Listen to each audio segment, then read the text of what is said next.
তোমারে মাফ করার জন্য আমি শবে বরাত এক রাত সাজাইছি, এক রাতে কোটি কোটি মাফ করি। তোমারে মাফ করার জন্য আমি শবে কদর এক রাতে আমি আল্লাহ তাআলা 1000 মাসের রাত্রির চাইতে বেশি মাফ করে থাকি। তোমারে আমি আল্লাহ মাফ করার জন্য এত বড় শ্রেষ্ঠতম রমজান মাস দিয়েছি, যার মিনিট মিনিট সেকেন্ড সেকেন্ড হীরা মণি মুক্তা মানিকের মতো আমি আল্লাহ সেজদা দিবা একটা, আমার ফেরেশতা লিখবে 70টা। আমি আল্লাহ রহমত দিয়া সাজাইছি, মাগফিরাত দিয়া সাজাইছি, জাহান্নাম থেকে নাজাত দিয়া সাজাইছি। আমি আল্লাহ বৃহস্পতিবার দিবাগত রাতে গুনাহ মাফ করে থাকি।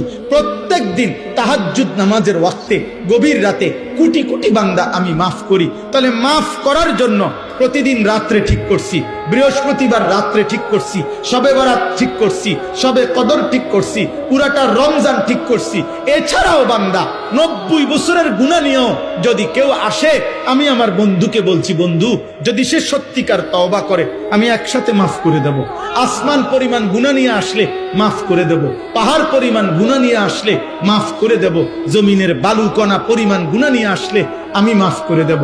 তুমি এরপরে বলো, বান্দা আমি যদি তোমাকে জান্নাত দিতে চাইছি বলে কতভাবে আয়োজন করলাম, আমি আর কি বললে, আর কত সুযোগ দিলে তুমি জাহান্নাম থেকে মুক্তি পাইবা।